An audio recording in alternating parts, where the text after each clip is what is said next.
This is all I've known. I always knew I wanted to come back somehow. I was probably, when I was about 20, I realized, okay, this is really what I want to do.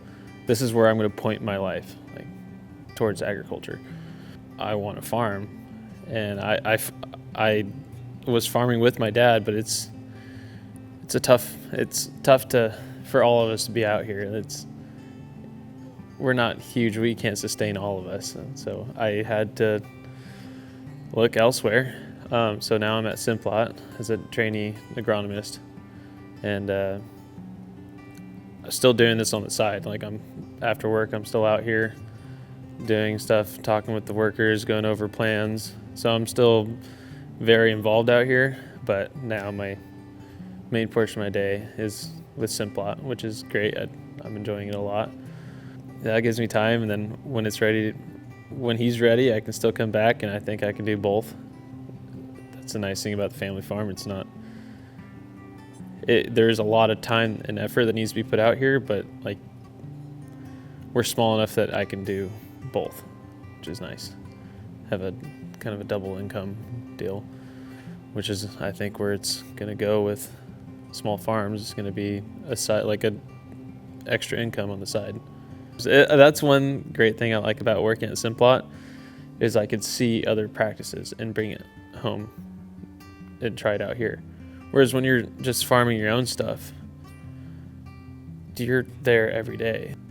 But seeing all this new land and just ways that people are doing, like farming, and being like, okay, I don't like that. I like that. That's a good idea. And I can bring that home. And it's new ideas that I wouldn't have thought about.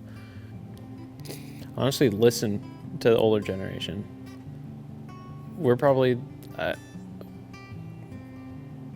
maybe 10 years away from a big transition in this industry. So there's gonna be a lot of knowledge that's gonna be gone, and they're gonna be retired. They just want to go fishing. They're not gonna be here to give us their pointers. So my big thing is there's a lot of information out there. Just find it, sit down at your computer, call people, ask them questions.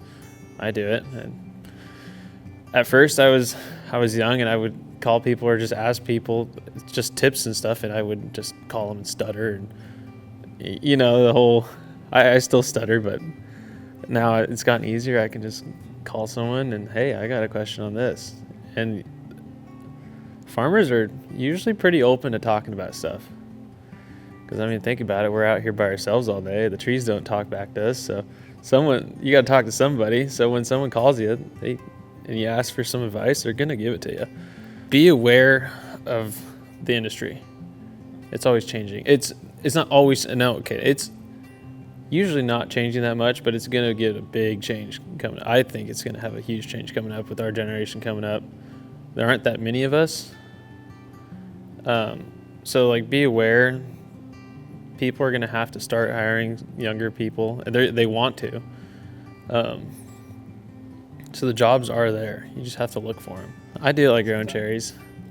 Easier than apples, I think. We have freestanding, we have trellis cherries. My dad actually brought one of the first trellis out here to this area. So that farm out there on Independence Road, that was their V-trellis on colts. So they're big trees on trellis system. And it worked great. Like he did that back in the 90s, and people called him an idiot.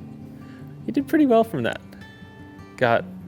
And after that, everyone, everything's trellis now. It's where it's gone. So we have trellis, and then we also have organic cherries. So there's not that much of that either. So we have Lapins, Sweethearts, and Silas that are organic. I like a freestanding tree because you can kind of mold it to what you want it to be. The trellis system on cherries, it works great, but the thing is you're always having to renew wood a lot.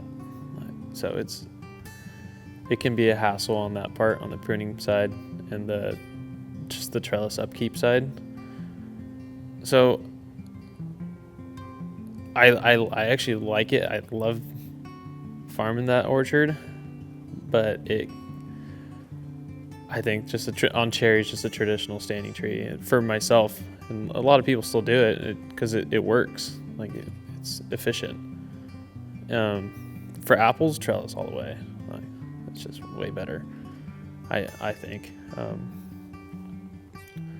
But I could be wrong. I'm still young. I got a lot to learn. This is all I've ever known, so I don't want it to disappear. I want my kids to one day enjoy the hill, like, and get the joy out of this hill that I did. Like that's my goal.